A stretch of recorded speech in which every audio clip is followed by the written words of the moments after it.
দর্শক সময়ের আলাপে স্বাগত জানাচ্ছি আমি কামরুল হাসান সবুজ। আজ আমরা কথা বলবো স্টার্টআপ নিয়ে, স্টার্টআপের সেই সব উদ্যোগ নিয়ে যেগুলো আমাদের ব্যক্তিজীবন এবং কর্মজীবনকে সহজ করে দিচ্ছে। আর এর জন্য আমাদের সাথে আলোচনায় যুক্ত হয়েছেন ওয়ার্ক লাইফ লিমিটেডের ব্যবস্থাপনা পরিচালক রাজিন মুস্তাফিজ।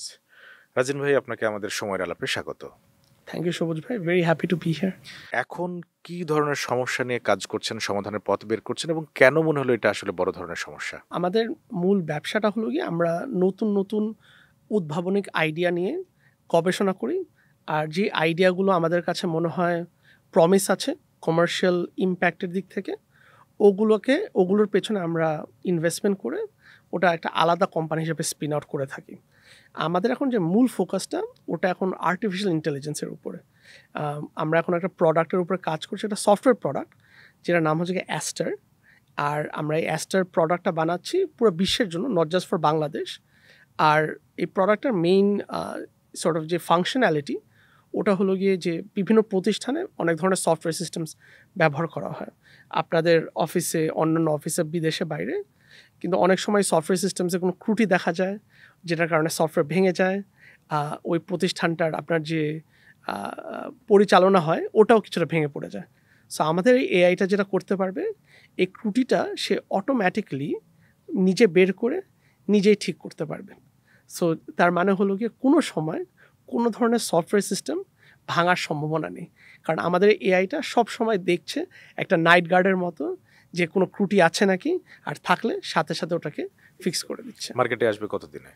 আমাদের অলরেডি আমরা এখন বেটা ফেজে আছি। বেটা ফেজ অর্থাৎ আমরা কিছু পার্টনার্সদের সাথে এটা টেস্ট করছি এখন, কারণ এটা এআই প্রোডাক্টের ক্ষেত্রে যেটা একটা আমি বলবো একটা প্রবাবিলিস্টিক, যেটা শুনতে একটু টেকনিক্যাল টার্ম মনে হবে, বাট প্রবাবিলিস্টিক বলতে এটা বোঝাচ্ছি যে রিয়েল ওয়ার্ল্ড সেটিংয়ে আসলে এটা কীভাবে কাজ করবে এটা সবসময় প্রেডিক্ট করা খুবই কঠিন।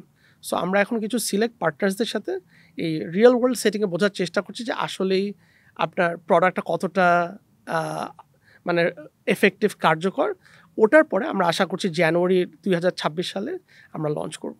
এটা ইউজ করার জন্য কিভাবে, মানে অর্থ ব্যয় করতে হবে কিভাবে, বা আপনারা এটা কিভাবে কাস্টমারের কাছে বা বিজনেসম্যানের কাছে কিভাবে পৌঁছায় দিবেন? আমাদের ইনিশিয়াল টার্গেট হবে বাইরের কাস্টমার্সগুলো, কারণ যেটা দেখা গেছে বড় বড় কোম্পানি বলতে এটা আমেরিকান, ইউরোপিয়ান কোম্পানি হয়ে থাকে, এশিয়ায় অনেক কোম্পানি আছে। সো ওনাদের কাছে পৌঁছানোর আগে আমাদের তাদেরকে দেখাতে হয় যে আসলেই আমাদের এই প্রোডাক্টটা ইউজ করলে এটার আরওআইটা কীরকম, রিটার্ন অন ইনভেস্টমেন্টটা কীরকম। আমি যদি আপনার সফটওয়্যারটা কিনি এত টাকা দিয়ে, আমাকে আমাকে কত টাকা এটা সেভ করবে। সো আমরা যেটা করছি আমাদের যে পাইলট কাস্টমারদের সাথে ওটাই প্রুভ করার চেষ্টা করছি যে আপনি যদি অ্যাস্টারের পেছনে এত টাকা খরচ করেন তাহলে আপনার রিটার্ন অন ইনভেস্টমেন্ট হবে এত টাকা। রেশিওটা কেমন আপনাদের এখন পর্যন্ত রিসার্চ? সো এখনও ওটা চলছে, বাট মানে ভেরি প্রমিসিং। আমি যদি একটা এক্সাম্পল দিয়ে বলি, এখন যেটা হয়ে থাকে অ্যাস্টার ছাড়া ইউজুয়ালি 2-4 জন ইঞ্জিনিয়ার থাকে প্রতিটা কোম্পানিতে, যারা দিন রাত আপনার জাস্ট খুঁজতে থাকে সফটওয়্যার কোনো প্রবলেম হচ্ছে নাকি, রাইট? অলমোস্ট যেটা বললাম নাইট গার্ডের মতো। সো এটা যদি একটা বাইরের কোম্পানি হয়ে থাকে, তার মানে একটা এরকম একটা ইঞ্জিনিয়ারের স্যালারি আপনার রাফলি $2 লাখ। হ্যাঁ, তার মানে রাফলি 2 কোটি টাকা, রাইট? সো আমরা ওই ইঞ্জিনিয়ার জবটাকে আরও অনেক সহজ করে দিচ্ছি। ওই কিছু ক্ষেত্রে ইঞ্জিনিয়ারকে প্রয়োজনই হচ্ছে না। সো এটাকে যদি আপনি 4-5 দিয়ে গুণ করেন, আপনার একটা কোম্পানির জন্য প্রায় 10 কোটি টাকা সেভ করছি, রাইট? বা $1 মিলিয়ন মতো সেভ করছি, রাইট? আর ওটার আমাদের সফটওয়্যার $1 মিলিয়ন প্রাইস ট্যাগ না, বাট মাচ লেস, বা তারপর আমাদের সেভিংস প্রায় ওরকমই হচ্ছে। এরকম কি ওয়ার্ল্ডে আর আছে নাকি আপনারাই প্রথম? আমাদের মতো 2-3টা কোম্পানি আছে, বাট সবগুলোই আমেরিকা বেসড, আর সবগুলোই অনেক ফান্ডিং রেজ করেছে। আমাদের মতো I think we are the only non American company, আমেরিকার বাইরে একটাই কোম্পানি যারা এই স্পেসিফিক স্পেস নিয়ে কাজ করছে। বাট আমাদের কোম্পানিটার যে আমেরিকার কোম্পানিগুলো বেশ তফাৎ বলতে যে আমরা আমাদের সর্ট অফ যে অ্যালগোরিদমস ইউজ করি, যে টেকনিক্স ইউজ করি, বেশ ভিন্ন ওইসব কোম্পানির থেকে। আমাদের যে অ্যালগোরিদম বা টেকনিকটা এটা পুরো আমাদের নিজেদের বানানো। কিভাবে আইডিয়াটা এলো? আমার বেশিরভাগই ক্যারিয়ার আমি সফটওয়্যার ইন্ডাস্ট্রিতে। আমার প্রথম জব ছিল একটা সফটওয়্যার কোম্পানিতে। সে সাথে একটু জানতে চাইবো পড়াশোনাটা আমি ঢাকায় স্কুল কলেজ করি, আইবিএতে কিছুদিন পড়াশোনা করি, আবার তারপর আমি আমেরিকায় চলে যাই আমার ব্যাচেলার্সের জন্য। ব্যাচেলার্স করে আমি ফেরত আসি বাংলাদেশে। আমার বাবা মা বলেছিল, আমি একমাত্র সন্তান, যে ছেলে তো পাগল, আমেরিকা ছেড়ে বাংলাদেশে কে আসে। বাট আমি সেটা কত সালের দিকে? এটা তো 2010 সালে। সো তারপরে আমি এখানে একটা কোম্পানিতে জয়েন করি, নিউজক্রেডে। কোম্পানিটার নাম নিউজক্রেড। ওখানে আমি নিউজক্রেডের I was the 5th employee, মানে আমি নিউজক্রেডের খুবই একেবারে প্রথম দিকে জয়েন করি। সো আমার পড়াশোনা ইকোনমিক্স আর ম্যাথ নিয়ে। সো আমার ব্যাকগ্রাউন্ড সফটওয়্যারে ছিল না, কিন্তু নিউজক্রেডে চাকরি করে যেটা লাভ হয় যে আমার লার্নিং বাই ডুইং হয়। কারণ ওনারা তো সফটওয়্যার তৈরি করেন, ওনাদের থেকে কাজ করতে করতে আমার সফটওয়্যারের ব্যাপারে অনেক ভালো একটা আন্ডারস্ট্যান্ডিং হয়। আর ওখান থেকে আমি একটা যেটা দেখতে পাই যে আমাদের একটা বড় সমস্যা ছিল নিউজক্রেডে, আর আমার পরে আরও অনেক কোম্পানি আমি নিজে শুরু করি, যে এই ত্রুটিগুলো যেগুলো হঠাৎ করে আপনি প্রেডিক্ট করতে পারবেন না, বিকজ সফটওয়্যার সিস্টেম খুবই আনপ্রেডিক্টেবল, কখন হয় কীভাবে হয় বোঝা যায় না। আর এটা নিয়ে আমাদের ইঞ্জিনিয়ারিং টিম প্রায় তাদের 40% সময় এটার পেছনে ব্যয় করতো, যেটাকে আমরা ইনসিডেন্ট ম্যানেজমেন্ট বলে থাকতাম, টেকনিক্যাল টার্ম, বাট বেসিক্যালি মানে হচ্ছে কি, মানে সফটওয়্যার সিস্টেমে কোনো ধরনের আনপ্ল্যান্ড যদি সিচুয়েশন হয় ওটাকে মোকাবেলা করা, এটাকে ইনসিডেন্ট ম্যানেজমেন্ট বলা হয়। এটার পেছনে আমাদের ইঞ্জিনিয়ার্সরা প্রায় 40% সময় ব্যয় করতো। সো আমি দেখে আসছিলাম নিউজক্রেডে এটা হয়েছে, তারপর আমি আমার প্রথম কোম্পানি শুরু করি D2, ওইখানেও আমি নিজে ওইটা মোকাবেলা করি, আমাদের টিম এটা মোকাবেলা করে। সো যখন আমি দেখলাম যে এই AI, এই টেকনোলজিটা আসলো, আমার কাছে ইমিডিয়েটলি মনে হয়েছিল যে ওয়ান অফ দ্য ফার্স্ট জায়গা যেখানে AI হয়তো বা এটার একটা মানে খুব ভালো একটা সলিউশন দিতে পারবে ওয়াজ ইন ইনসিডেন্ট ম্যানেজমেন্ট, যে সর্ট অফ আনপ্ল্যান্ড ত্রুটি যেগুলো হয় সফটওয়্যারের মধ্যে, ওগুলাকে মোকাবেলা করতে। তার মানে আপনার সফটওয়্যারটা তো বা এই এর প্রোগ্রামটা তো সব সফটওয়্যারেই তো লাগবে, মানে নিরবচ্ছিন্ন যদি সার্ভিসটা নিশ্চিন্তে পেতে চাই। Right, more or less. আর স্পেশালি যারা বড় বড় কোম্পানি, যেরকম গত বছর আপনি হয়তো দেখেছিলেন একটা বড় একটা আউটেজ হয়েছিল, যেটার কারণে আপনার ইউরোপে অনেক ফ্লাইটস বন্ধ হয়ে গিয়েছিল, কারণ একটা সফটওয়্যারে, মাইক্রোসফটের একটা সফটওয়্যারে একটা ত্রুটি হয়েছিল, যেটার কারণে আপনার অনেক প্যাসেঞ্জার তাদের ফ্লাইট 7 দিন ধরে পিছিয়ে গিয়েছিল। সো আমাদের ক্ষেত্রে আমরা যেটা দেখেছি যে যেসব বড় বড় কমপ্লেক্স সিস্টেমস আছে, ওখানে আমাদের অ্যাস্টের মতো প্রোডাক্টটা সবচেয়ে বেশি বেনিফিশিয়াল, বিকজ যত বড় সিস্টেম হবে তত এই একটা ত্রুটি বের করা তত কষ্টকর। আর যদি ছোট সিস্টেম হয়ে থাকে এটা অত কষ্টকর না, কারণ ছোট সিস্টেম সবাই বুঝে কি আছে। কিন্তু যদি আপনি একটা কমপ্লেক্স সফটওয়্যার হয়ে থাকেন, তখন আমাদের অ্যাপটা খুবই খুবই সাহায্যকর হবে। মার্কেটিংটা কিভাবে করছেন? সো আমরা এখন মার্কেটিং করছি না, বিকজ আমাদের এখন এগেন স্ট্র্যাটেজিটা হলো গিয়ে আসলে বোঝা যে আসলে আমাদের প্রোডাক্টটা ওই ROI-টা কীরকম, আসলে কতটা কার্যকর। যখন আমাদের নিজেদের মধ্যে একটা কনফিডেন্স আসবে যে আমাদের প্রোডাক্টটা আসলেই মানে মেক্স আ রিয়েল ডিফারেন্স, আর আমার মনে হচ্ছে যে আমরা ওই ডিরেকশনেই যাচ্ছি, আমরা তখন প্ল্যান হচ্ছে আমরা ফান্ডিং রেজ করা, ফান্ডিং মানে বিনিয়োগ রেজ করা, তারপর আমরা মার্কেটিং, সেলস, ওটার পেছনে র্যাম্প আপ করবো। কারণ আপনি যদি একটা আনপ্রুভেন আইডিয়া, যে আইডিয়াটা আসলে আপনি নিজেও জানেন না কার্যকর হবেন নাকি, যেটা আসলে স্টার্টআপস, রাইট? স্টার্টআপস মানে তো একটা আনপ্রুভেন আইডিয়াকে নিয়ে আপনি একটা কিছু করতে যাচ্ছেন, তা ওই আইডিয়াটা এখন আনপ্রুভেন আছে, এটার পেছনে মার্কেটিং টাকা ঢেলে তো লাভ নাই, তাই না? বিকজ এটা মানে ইটস জাস্ট বার্নিং ক্যাশ। এখন পর্যন্ত ফিডব্যাক কি? Very very positive. আমরা অনেক ফরচুন 500 কাস্টমার্স, মানে ফরচুন 500 বলতে বিশ্বের সবচেয়ে বড় বড় যেসব প্রতিষ্ঠান আছে, ওনাদের যেসব ইঞ্জিনিয়ারিং লিডার্স আছে, ওনাদের সাথে কথা বলছি, ওনাদের থেকে ফিডব্যাক নিচ্ছি, আর সবাই একই কথা বলে, মানে আমাদের এই প্রবলেমটা ইজ ভেরি রিয়েল, আমরা যে প্রবলেমটা সলভ করার চেষ্টা করছি ইটস ভেরি রিয়েল।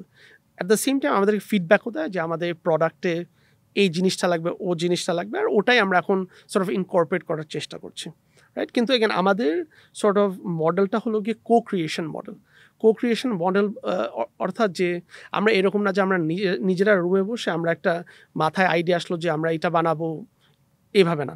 আমরা চাই আমাদের এই কাস্টমার্স, এটা বাংলাদেশে হোক বিদেশি হোক, তাদের সাথে মিলে, তাদেরকে টাইট ফিডব্যাক লুপে রেখে আমরা প্রোডাক্টসগুলো তৈরি করবো। আমি যদি একটা এক্সাম্পল দিয়ে বলি, যে ছোটোবেলায় আমাদের মা যখন কোনো কিছু রান্না করতো, আর আমাদেরকে বলতো এটা একটুখানি টেস্ট করে দেখ যে লবণ ঠিক আছে কি না, ওরকমভাবে চিন্তা করতে পারেন। কিন্তু আমরা এখানে কোনো রান্না না করে আমরা সফটওয়্যার তৈরি করছি। যেখানে আমরা কোনো কিছু তৈরি করার আগে আমরা অ্যাকচুয়ালি কাস্টমারসদের কাছে ফিডব্যাক নিই যে আসলে এটা কি আপনাদের জন্য কতটা কার্যকর হতে পারে আপনার মনে হয়, বা কি করলে আরো কার্যকর হবে। এটা কি আপনাদের প্রথম প্রোডাক্ট? না। সো আমার এই entrepreneurial জার্নিটা has had it's ups and downs. এটা আমার থার্ড কোম্পানি আমার পার্সোনালি শুরু করা। আমার প্রথম কোম্পানি ছিল D2। D2 ব্যাপারে যদি একটু বলি, D2 ছিল হলো কি একটা আম, আহ, এইভাবে যদি বলি, food panda or Pathao for data. তার মানে আপনার যদি বাংলাদেশের কোনো জায়গা থেকে কোনো ধরনের ডেটা প্রয়োজন হতো, এটা ধরেন কোনো একটা জরিপ করতে চেতেন, অথবা ধরেন আমি যদি একটা স্পেসিফিক এক্সাম্পল দিই, আপনি জানতে চান যে নাটোরে একটা স্পেসিফিক জেলায় কতগুলো পাবলিক বাথরুম আছে, রাইট? আমরা যেটা করতাম, আমাদের নাটোরে এজেন্টস বলে কিছু মানুষ থাকতো যারা আমাদের অ্যাপ ব্যবহার করে ওই ইনফরমেশনটা খুঁজে বের করে আপনাকে প্রোভাইড করতো। সো তার মানে আপনার যে কোনো সময় বাংলাদেশ থেকে কোনো ধরনের ডেটার যদি প্রয়োজন হতো, ওটা আমরা আপনাকে খুবই তাড়াতাড়ি আর খুবই হাই কোয়ালিটিভাবে আপনার কাছে নিয়ে এসে দিতাম। সো ওটা আপনার খুবই D2 যে কোম্পানিটা ছিল খুবই সাকসেসফুল ছিল। আমরা MIT সলভ বলে একটা প্রোগ্রাম ছিল, ওখান থেকে আমরা একটা গ্র্যান্ট পাই। আমাদের ক্লায়েন্টের মধ্যে বিক্যাশ ছিল, তারপরে একপে বলে একটা গভর্নমেন্ট একটা প্রতিষ্ঠান ছিল আগে, ওরকম ছিল। So it did very well. তারপরে D2-র পর আমরা দ্বিতীয় কোম্পানি শুরু করি ওয়ার্ক লাইফ। ওয়েল, মানে ওয়ার্ক লাইফ যেটা এখন আছে, বাট প্রোডাক্ট একটু ভিন্ন ছিল।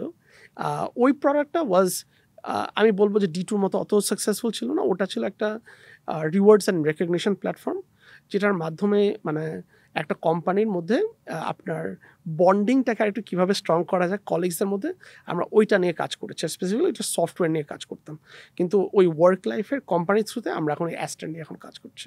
আপনারা যে ফান্ডের জন্য ট্রাই করছেন, কোথায় থেকে ফান্ডটা কালেক্ট করতে চান এবং অ্যামাউন্ট কি বলা যাবে কিনা, যে কেমন দরকার? আমাদের ফান্ডিংটা অনেকটা প্রয়োজন।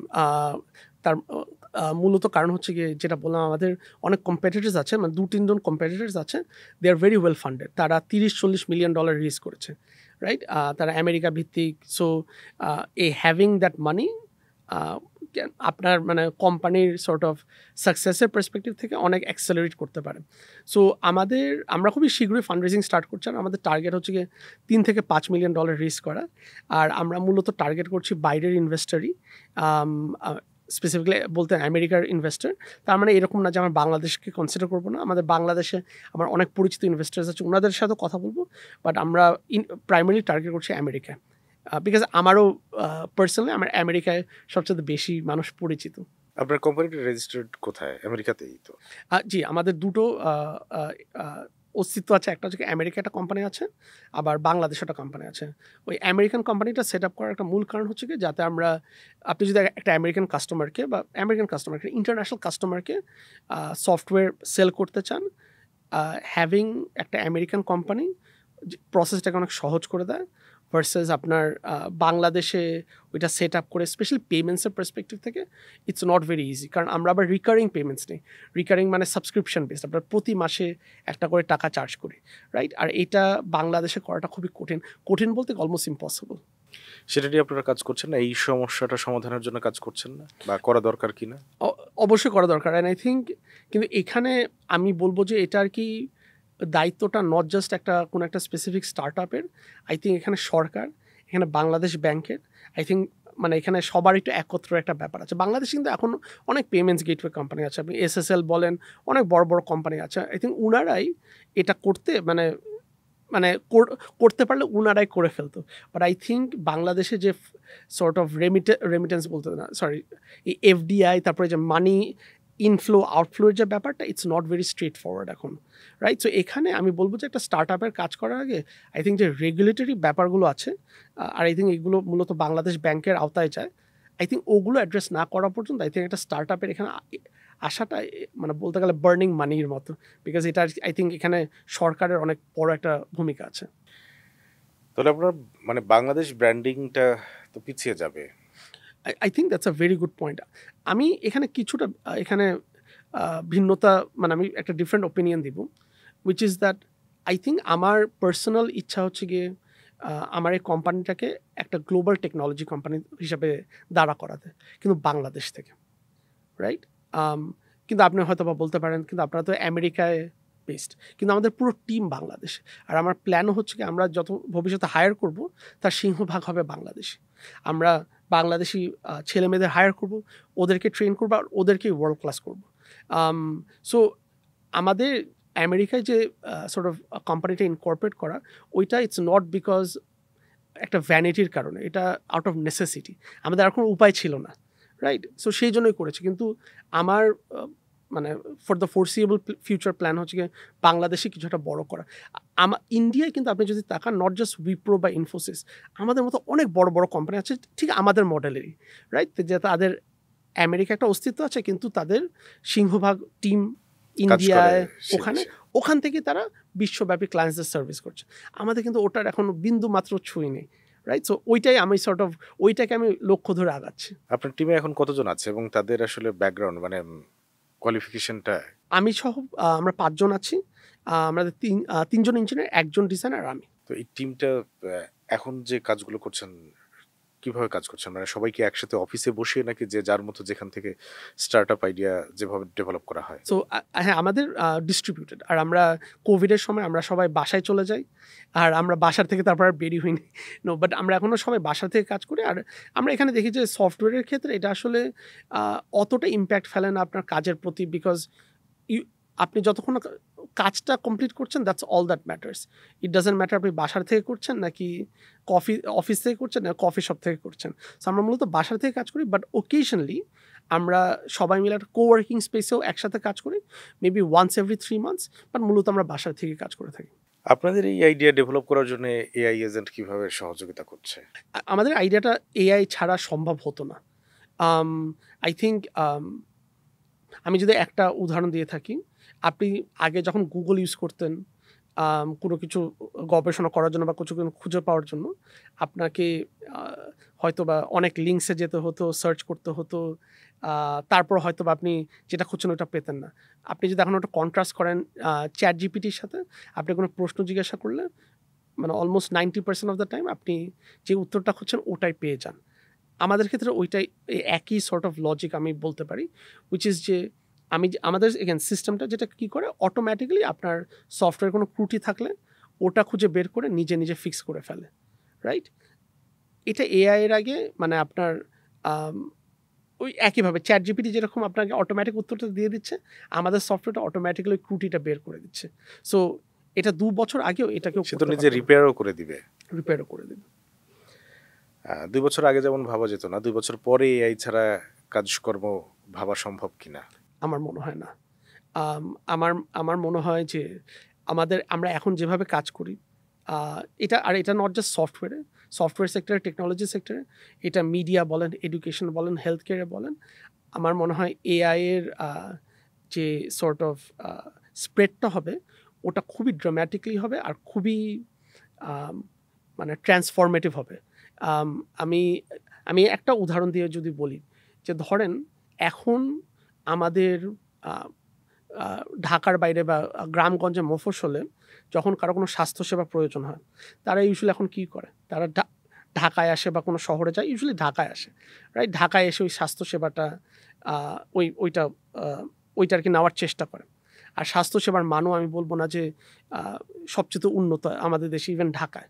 কিন্তু আপনি ইম্যাজিন করেন যে প্রত্যেকটা মফস্বলে একটা করে ডায়াগনস্টিক সেন্টারের মতো আছে, যেখানে হিউম্যানসরা আছে, মানুষরা আছে, কিন্তু তাদের মূল অবজেক্টিভ হলো গিয়ে পেশেন্টকে এআইয়ের সাথে কথা বলতে সহায়তা করা। আর এটা দেখা গিয়েছে যে এখন একটা এআই আপনার একটা নর্মাল ডক্টরের থেকে 90% of the time better suggestion দেয় এখন 2025 সালে।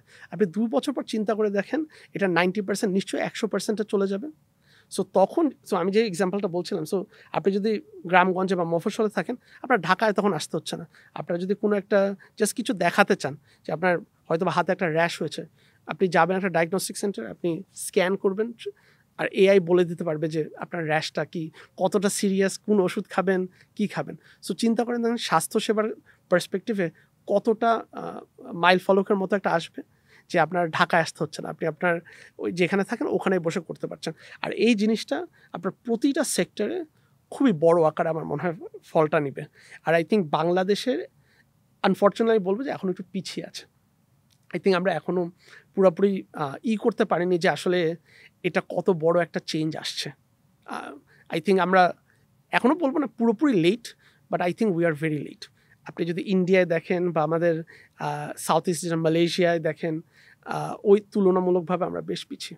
সবকিছু মিলে স্টার্ট আপ শব্দটা তো অনেক ওয়াইডলি এখন আমরা জানি, কিন্তু সত্যিকার অর্থে কাজের কাজ যেটা আছে সেটাই তো বলতে চাচ্ছেন, সেটা পিছিয়ে আছে সেটা বলতে চাচ্ছি। বাট এখানে মানে স্টার্টআপে আমাকে যদি আরেকটু বলেন যে স্টার্টআপ একটা এআই বেজ আর এবং এআই বেজের বাইরে এখন কিভাবে দেখছেন? আমাদের বাংলাদেশে এখন বেশিরভাগই স্টার্টআপ নন এআই বেসড, কিন্তু আমি বলবো এটা আমাদেরকে কিছুটা পিছিয়ে ধরে রেখেছে, রাইট?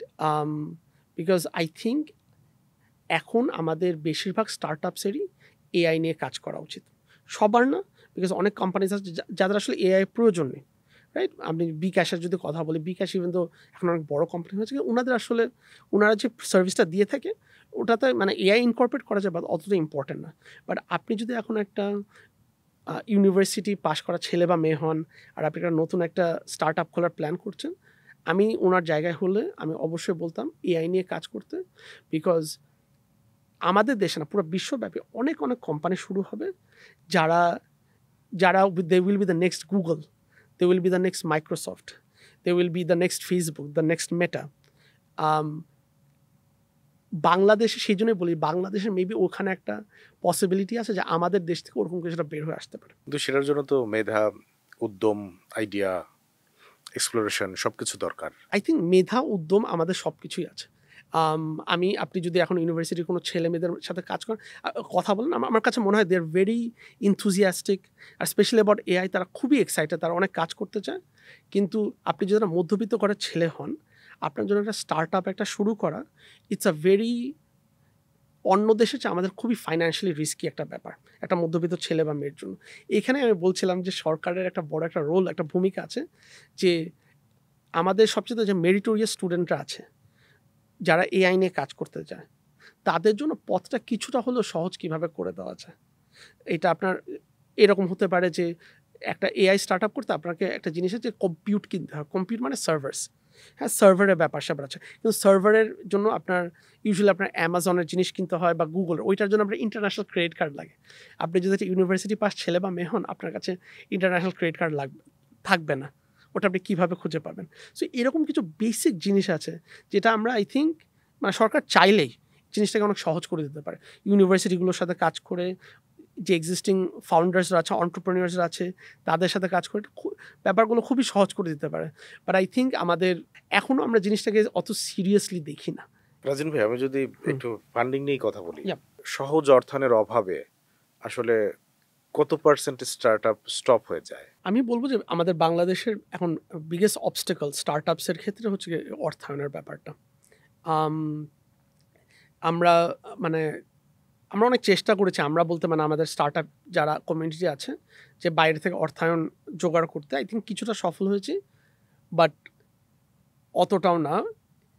বাট এখানে আমি যেটা বলবো, অর্থায়ন জোগাড় করাটা অতটাও কঠিন না যদি না আপনার টিমের কোয়ালিটিটা, টিম মানে আপনি যে যারা স্টার্ট আপ করছে ওইটার টিমের কোয়ালিটিটা, আপনার আইডিয়ার কোয়ালিটিটা খুবই খুবই ভালো হয়ে থাকে। কিন্তু শুরুর পরে তো কিছুদিন তো সেই রিস্ক নিতে হবে। সেই রিস্কের সময় যদি আপনার পাশে কাউকে না পান, রিস্কটা নেবেন কতটা আশ্বস্ত তার সাথে? রাইট। সো আমি এখানে বলবো যে আই থিঙ্ক যে সরকার বা ইউনিভার্সিটি একটা রোলের ব্যাপার আছে, যে ইনিশিয়াল যে পিরিয়ডটা আছে না, স্পেশালি 1 ইয়ার 2 ইয়ার্সের, যেখানে আমি বলবো যে বেশিরভাগ ক্ষেত্রে অনেক স্টার্ট আপসরা মারা যায় বলতে বন্ধ হয়ে যায়। আই থিঙ্ক ওইখানে অনেক হেল্প করা, যে আপনার একটা আমি একটা কোম্পানি শুরু করবো, আমার একটা, কিন্তু এটার জন্য আমার ইনকর্পোরেশন করতে লাগবে, একটা প্রাইভেট লিমিটেড কোম্পানি রেজিস্টার করতে লাগবে। এটা করতে করতে কিন্তু অনেক কষ্ট হয় একটা ইয়াং ছেলে বা মেয়ের। এই জিনিসটাকে কি আমরা সহজ করতে পারি? এটা বা ধরেন প্রতি বছর অডিট করতে হবে একটা ইয়াং বা ছেলে মেয়ের, যেটা আর কি সে হয়তো বা সিএসসির ব্যাকগ্রাউন্ডে, সে হয়তো এত কষ্ট করার কি দরকার? আমি এর থেকে ভালো ক্যানাডায় পিএইচডির জন্য করে চলে যাই, তাই না? সো আই থিঙ্ক এই জিনিসটা যতটা না, এই ব্যারিয়ার্স টু এন্টারপ্রেনিউরশিপ যতটা কমানো যায়, আই থিঙ্ক আপনি দেখবেন যে ততটা সহজ হবে। আর আমি যেটা বলব যে এখানে জিনিসটা অর্গানিক হতে হবে। অর্গানিক হতে হবে মানে কি? যে আমি অনেক ক্ষেত্রে দেখি, আর এটা আমার পার্সোনাল ওপিনিয়ন, যে অনেক সরকারি উদ্যোগ হয়, যে সরকারি বেসরকারি উদ্যোগ হয়, যে স্টার্টআপসদের কোনো কম্পিটিশন হ্যাঁ, যদি হ্যাঁ, হয়। সেটাই বলতে চাচ্ছি। এখন তো অনেক কম্পিটিশন হয়। হ্যাঁ, আমার কাছে মনে হয় competition has its good sides and it's bad sides. আমার কাছে মনে হয় it's a bad thing, because আমরা যখন স্টার্টআপস এসবের আগে আমাদের রিলেটিভসের মধ্যে যদি কেউ ব্যবসা করতে চায়, তারা ব্যবসা করতো। এরকম কোনো কম্পিটিশনে পার্টিসিপেট করে ব্যবসা করার প্রয়োজন ছিল না। আম আমার কাছে মনে হয় আপনি যখন কম্পিটিশন টাইপের সিচুয়েশন দাঁড়া করান, তখন অনেক ক্ষেত্রে ইনসেনটিভসগুলো একটুখানি উল্টোপাল্টা হয়ে যায়। যে আমি হয়তোবা আমার উদ্যোক্তা হওয়ার কোনো ইচ্ছা ছিল না। কিন্তু আমি দেখছি যে কম্পিটিশন আছে যেখানে বলছে আমাকে ৳১০,০০,০০০ দিবে। করে দেখি ৳১০,০০,০০০ তো পেতে পারি। কিন্তু আপনার আসলে উদ্যোক্তা হওয়ার কোনো প্ল্যানই ছিল না।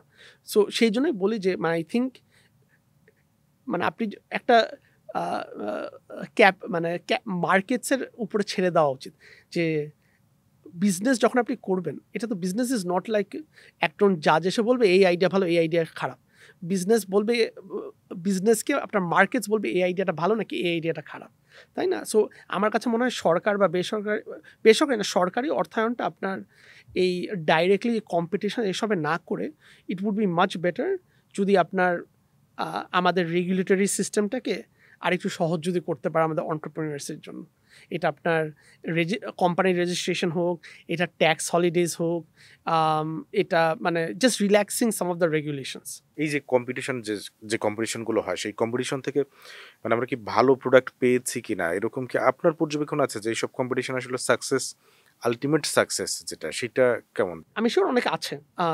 আমি সত্যি কথা বলতে আমি বলতে পারব না যে এ ভালো করেছে, এ খারাপ করেছে। আমি শিওর তো যে মাত্রায় কম্পিটিশনের খবর পাই, সেই মাত্রায় কি আমরা final product pi? I think ওটাই আমার মেবি সর্ট অফ ওই জায়গায় আমার অবজেকশন, যে আমরা যে লেভেল অফ ইনভেস্টমেন্ট করি, যে আমি অ্যাস্টারের ROI এর কথা বলছিলাম, রাইট? যে এখানেও মানে আমরা যদি ওই টাইপের অ্যানালিসিস চালাই, এটা আসলে সরকারি বা ট্যাক্স পেয়ার ফান্ডসের কতটা ভালো ইউজ অফ ফান্ডস আমি ঠিক শিওর না।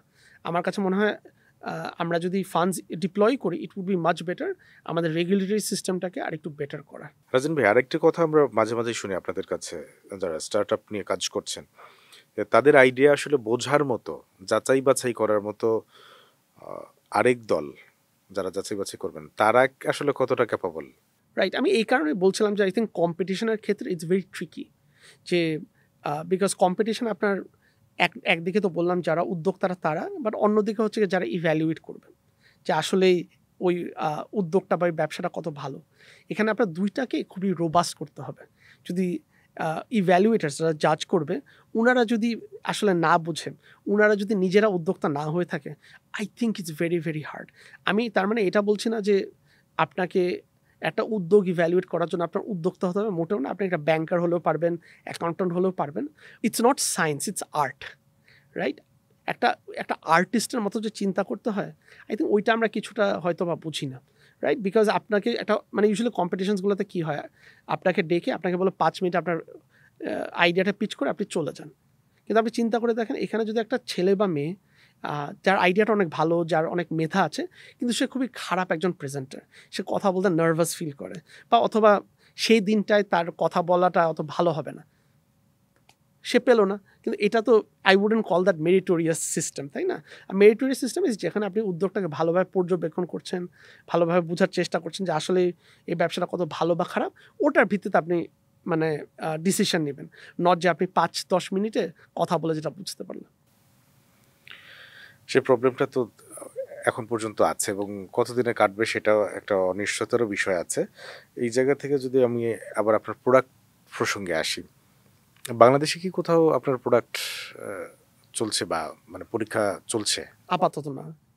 আমরা মূলত আমেরিকা ভিত্তিক প্রতিষ্ঠানগুলোর সাথে আমাদের এই পাইলটগুলো চালাচ্ছি। বাংলাদেশে নিচ্ছেন না কেন?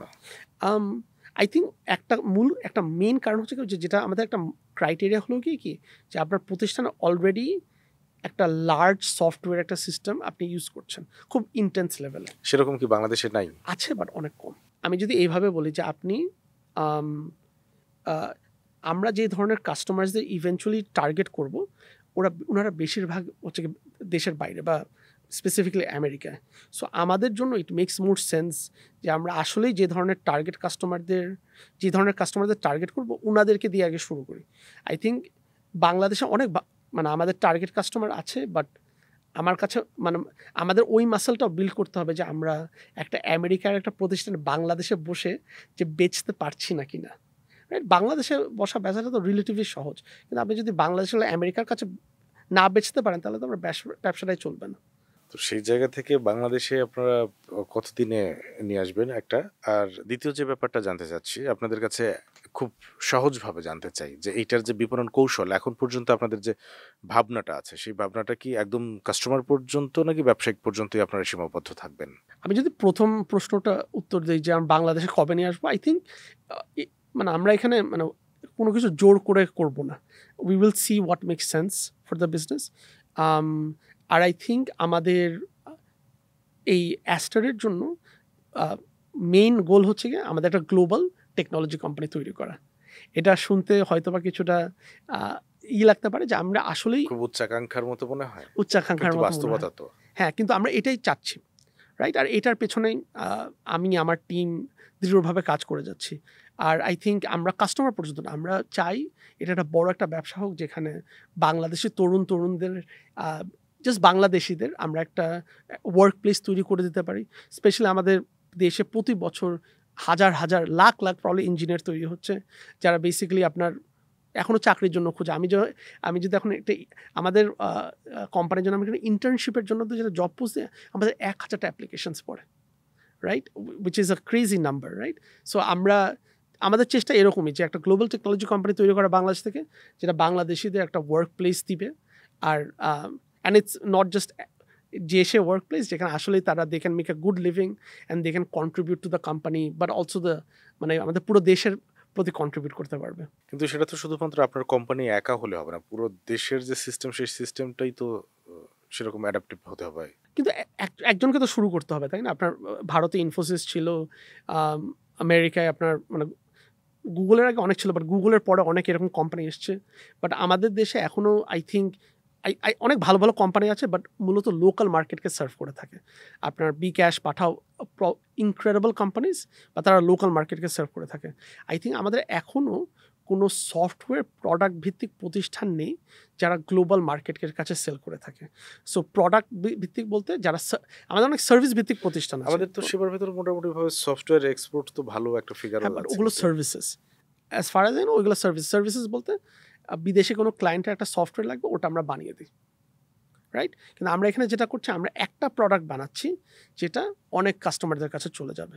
তার মানে আপনি যখন জিমেল ইউজ করেন গুগলের, আপনি যে জিমেলটা ইউজ করেন আমেরিকা একটা মানুষ বা সিঙ্গাপুরের একটা মানুষ কিন্তু একই জিমেল ইউজ করে। আমাদের টার্গেট ওইটাই, যে এমন একটা প্রোডাক্ট বানানো যেটা যেই দেশেই হোক একই প্রোডাক্ট ইউজ করছে। আপনাদের সেই কর্ম পরিকল্পনা বাস্তবায়নের জন্য তো অনেক উদ্যমী মানুষ লাগবে। আপনি আমাদের যে তরুণ প্রজন্মের কথা বললেন, তারা আসলে কতটা আগ্রহী এরকম উদ্যমী আইডিয়া, ইনোভেশন এই ক্ষেত্রে? আমি যেটা দেখি যে অনেক, আই থিঙ্ক দে আর অনেক এনথুজিয়াস্টিক, স্পেশালি অ্যাবাউট টেকনোলজি। কিন্তু আমার যেটা একটা বড় অবজারভেশন যে, কিন্তু সেটা কি আগ্রহী, সেটা কি ব্যবহারের জন্য নাকি আবিষ্কারের জন্য, ইনোভেশনের জন্য? আই থিঙ্ক মূলত আমি বলবো যে ইটস আ মিক্স, মানে দুটোই কিছুটা আছে। বিকজ অনেক ক্ষেত্রে আপনি যদি একটা ইউনিভার্সিটির ছেলে বা মেয়ে হন, পাশ করার পরে আপনার মাথায়ও থাকে না যে আপনি যে একটা নতুন একটা প্রোডাক্ট নিজে তৈরি করতে পারবেন। ইউজুয়ালি আপনার মনে হবে একটা কোম্পানির সাথে জয়েন করবেন, তারপর কোম্পানির যে এক্সিস্টিং সিস্টেম আছে ওইটাতেই আপনি কাজ করবেন, রাইট? বাট ওটা একবার দেখলে I think it changes everything, right? আপনি যে প্রোডাক্টটা তৈরি করছেন, এটা কি শুধুমাত্র তৈরি করে সামনে এগিয়ে গেছেন, নাকি কখনো কখনো হোঁচট খেতে হয়েছে, পিছিয়ে আসতে হয়েছে, সেখান থেকে বেশি আরো শিক্ষা নিয়ে এগোতে হয়েছে? আই থিঙ্ক অনেক শিক্ষণীয়। আমি আমার মানে আমাদের কত বছর ধরে এটা নিয়ে কাজ করছেন? সো অ্যাস্ট্রা নিয়ে আমরা প্রায় 6 মাস ধরে কাজ করছি। সো অতদিন হয়নি, বা তার আগে আমরা অনেক বিভিন্ন আইডিয়াস নিয়ে কাজ করেছি সত্যি কথা বলতে। আর বেশিরভাগ ক্ষেত্রে আমি যে ভুলটা করতাম, কারণ আমাদের যদি কোনো নতুন আইডিয়াস পেতাম, ইউজুয়ালি আমরা নিজেদের মধ্যে আইডিয়াটা নিয়ে গবেষণা করতাম, আলোচনা করতাম। বাট অ্যাস্টারের ক্ষেত্রে আমরা যেটা প্রথম থেকে করার চেষ্টা করছি ওইটা হলো গিয়ে আমাদের কাস্টমার্সদের সাথে আমরা অলমোস্ট একটা পার্টনারশিপের মতো চলে যাই, যে রাদার দেন সেইং যে আমরা এই জিনিসটা বানাচ্ছি, আপনারা এটা ব্যবহার করেন। এটা না বলে আমরা বলি হচ্ছে গিয়ে আপনাদের প্রবলেমটা কি, বা আপনারা এখন কি প্রবলেমসের সম্মুখীন হচ্ছেন, ওকে, আমরা যদি এরকম কিছুটা তৈরি করি, আপনাদের প্রবলেমটা কতটা অ্যাড্রেস করবে বা করবে না। সেই অ্যাক্সেস কি তারা সহজে দিচ্ছে আপনাদের ইনফরমেশন দিয়ে? এখানে আমি যেটা বলবো, এখানে having a network is very important.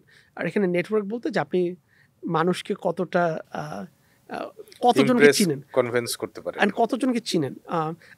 আমার যে প্রথম জবটা ছিল, আমি ওটার মাধ্যমে অনেক মানুষের সাথে আমার পরিচয় হয়, আর আমার ওই পরিচিতির থ্রুতে আমি অনেক মানুষের সাথে এইভাবে করি। আর যেটা ইউজুয়ালি করি যে আমি জিজ্ঞাসা করি যে ধরেন আপনাকে জিজ্ঞাসা, সবুজ ভাই আপনি কি কাউকে চিনেন যে হয়তো আমাদের এই প্রোডাক্ট ইউজ করতে পারবে? বললো যে এই ভাই। আমি ওনার কাছে গেলাম, উনি বললো এই আপা, এইভাবে করা যায়। বাট আমাদের দেশে এখন একটা যেটা আমি বলবো যে সফটওয়্যার সেক্টর বড় একটা স্কিলের যে গ্যাপ আছে, আপনি যেটা বলেন সেলসের পার্সপেক্টিভ থেকে, যে B2B সেলস, যে আপনি যারা সফটওয়্যার সেল করবেন স্পেশালি B2B সেক্টরে, এটা খুবই স্পেসিফিক একটা স্কিল, যেটা আমাদের দেশে এখনও প্রচলিত না, রাইট? এটা আপনি ইন্ডিয়ায় পাবেন, অন্যান্য দেশে পাবেন। আর আমাদের দেশে প্রচলিত না এই একটা কারণে যে আমাদের এখনও ওরকম কোনো কোম্পানি নেই যারা এই টাইপের সেলস করে। তাহলে কি আপনারা যখন এটা বাংলাদেশে হাব করবেন তখন কি এই সেলস টিমটা ডমিনেট করবে কারা, বাংলাদেশ নাকি বিদেশ থেকে নেবেন? 100% বাংলাদেশ।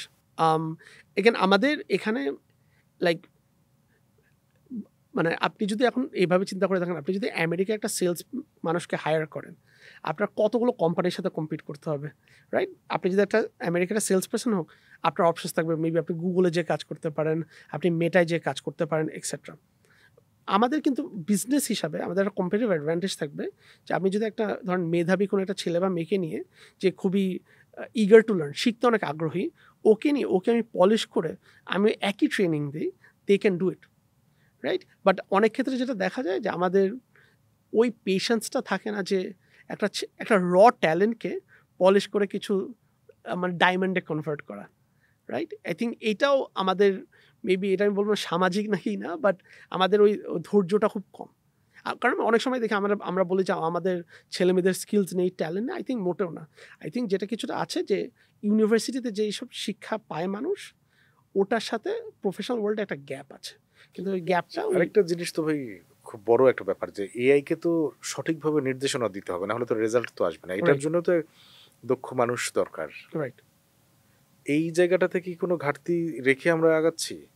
আমি এমনি জেনারেলি বলবো যে এআই প্রোডাক্ট ডেভেলপমেন্ট, মানে এআই প্রোডাক্ট তৈরি করা এখনও বাংলাদেশে না সবার কাছে নতুন। মানে আপনি যদি এখন অন্য কোনো দেশে যান, আপনি দেখবেন যে ব্যবহারও নতুন। So it's constantly evolving. So আমি বলবো না যে আমরা মানে পিছিয়ে আছি, বাট আমাদের কোনো একটা ইউনিভার্সিটি লেভেলে বা প্রাথমিক বা সেকেন্ডারি লেভেলে কিছু একটা লাগবে, যে আগের থেকে ছেলেমেয়েরা কিছুটা হলেও এআইয়ের সাথে ফ্যামিলিয়ার। যে এরকম যেন না হয় যে ইউনিভার্সিটির পরে তারা প্রথমে এআই টুলস আবিষ্কার করছে বা এআই নিয়ে কাজ করছে, রাইট? এটা অবশ্যই আরেকটু আগে হতে হবে। সেক্ষেত্রে আমাদের মানে প্রাতিষ্ঠানিক শিক্ষায় এসব পরিবর্তন বা এসব অ্যাডজাস্ট করার বিষয়গুলো কি লক্ষণীয়, মানে দেখেন বা জানেন বা শোনেন? আমার এটা নিয়ে খুবই লিমিটেড আন্ডারস্ট্যান্ডিং আছে। বাট আমি যেটা বলবো, আমাদের খুব সহজ একটা জিনিস যেটা আমাদের আমরা আগে যেভাবে বিজ্ঞান বইয়ে এই চ্যাপ্টার পড়তাম, সেই চ্যাপ্টার পড়তাম, এখন কি এআই সেভাবে ইনকর্পোরেট করা আমাদের প্রতিষ্ঠান? আমি যতদূর জানি অনেক এডটেক্স আছে, যেরকম শিখো, 10 মিনিট স্কুল, মেবি ওনারা সেগুলো তো বাইরে থেকে এআই প্রোডাক্টস তৈরি করছে। বাট আমার মনে হয় at least the university level, industry আর ইউনিভার্সিটির মধ্যে আরও অনেক ক্লোজ কোলাবোরেশন প্রয়োজন। তার মানে ইউজুয়ালি একটা ছেলে বা মেয়ে তার 4th ইয়ারে যে চাকরি খোঁজা শুরু করে, এটা না একদম ফার্স্ট ইয়ার থেকে যদি এগেন ইন্ডাস্ট্রি আর একাডেমির মধ্যে একটা কানেকশন থাকে, যেটার মাধ্যমে আপনি ফার্স্ট ইয়ারে আপনি একটা ইন্টার্নশিপ করতে পারবেন বিকাশে। যে আমরা কি মানে এআই ছাড়া আগামীর বিশ্ব, এটা ভাবনাটা আরেকবার যদি আপনার কাছে জানতে চাই, কতটা সহজ? ইম্পসিবল। ইটস আই থিঙ্ক আপনি আইদার এখন এআইয়ের সাথে মানে এটা আপনার একটা মানে কক্সবাজার একটা বড় ঢেউয়ের মতো, আপনি যতই হাত উঠান ঢেউ আপনার উপরে এসে পড়বে। এখন এটা আপনার ডিসিশন, আপনি কি স্রোতের সাথে যাবেন নাকি আপনি ডুবে যাবেন, রাইট? আর আই থিঙ্ক আমরা এখন ওই পজিশন আছি। And I think in next 2026 to 2027 খুবই ক্রিটিক্যাল একটা সময়, বিকজ এর মধ্যে আর্টিফিশিয়াল জেনারেল ইন্টেলিজেন্স বলে একটা কথা আছে, ওটা আবিষ্কার হয়ে যেতে পারে। ওটা নিয়ে বেশি বলছি না, বাট ওটা কি একটু আমাদের একটু clear করুন। সো আর্টিফিশিয়াল জেনারেল ইন্টেলিজেন্স অর্থাৎ যে এমন কৃত্রিম বুদ্ধিমত্তা যে মানুষ আর এআই এর মধ্যে আপনি তফাৎ বুঝছেন না। হ্যাঁ, এখন যখন আপনি চ্যাট জিপিটির সাথে কথা বলেন, আপনার ভয়েস দিয়ে অথবা চ্যাট করে, আপনি কিন্তু বুঝেন আপনি একটা কথা বলছেন। বাট ইম্যাজিন আপনি ফোনে কারোর সাথে কথা বলছেন, আপনি বুঝছেন এটা কি মানুষ নাকি এআই। আই থিঙ্ক আমরা ওই লেভেলে যখন যেতে পারবো, ওইটাকে বলে artificial general intelligence, right? I think আমার প্রেডিকশন আসলে বলা হচ্ছে না, I think there is a 50% chance আমরা 2 বছরের মধ্যে এটা হয়েছে এজিআই হয়ে যাবে। আই থিঙ্ক তখনকার বিশ্ব আর এখনকার বিশ্ব ইটস ভেরি ডিফারেন্ট। মানে আমরা কি এখন কল্পনা করতে পারি সেই বিশ্ব? কল্পনা না করতে পারলেও আই থিঙ্ক এখন করা শুরু করতে হবে, রাইট? মানে যে বিশ্বটা আসবে সেটা কি আমরা এখনো আসলে কাল্পনিকভাবে দেখতে পারি, ভাবতে পারি? আই থিঙ্ক মানে আমরা তো সেই জন্যই যে ধরেন আমরা যে অ্যাস্ট্রা শুরু করেছি, আমি ওইভাবেই শুরু করেছি, কিন্তু যে ওই বিশ্বে এমন একটা থাকবে যে আপনার কোনো সফটওয়্যার ত্রুটি থাকবে না, অটোমেটিক্যালি আরেকটা এআই যে ওর ত্রুটি ঠিক করে দেবে, মানুষদের ইনভলভমেন্ট লাগবে না। আমরা ওই প্রেডিকশন করেই কিন্তু আগাচ্ছি আমরা নিজেরা। আপনার এই যে প্রোডাক্টটা আসলে সেভাবে আসলে বিশ্বব্যাপী দাপিয়ে বেড়াক। আমাদের আজকের আয়োজনটা এখানে শেষ করতে চাচ্ছি, এখানের সময়ের আলাপটা আজকে শেষ করতে চাচ্ছি। আমাদের সময় দেওয়ার জন্য আপনাকে অনেক ধন্যবাদ। থ্যাংক ইউ সবুজ ভাই, ইট ওয়াজ প্লেজার। দর্শক, আমরা কথা বলছিলাম আমার নতুন নতুন উদ্যোগ নিয়ে, নতুন নতুন আইডিয়া নিয়ে, এবং কিভাবে আসলে বদলে যাওয়া বিশ্বে নিজেদের উপযোগিতা তৈরি করা এবং সমস্যা সমাধানের জন্য নিজেদের ইনস্ট্যান্ট রেডি রাখার যে উদ্যোগগুলো আছে, সেই উদ্যোগগুলো নিয়ে যেন সব সময় সময়ের সাথে চলার যে প্রতিযোগিতা, সেই প্রতিযোগিতায় এগিয়ে থাকতে পারে বাংলাদেশ, এগিয়ে থাকতে পারে তরুণ প্রজন্ম। আজ এ পর্যন্তই, সঙ্গে থাকুন সময়ের।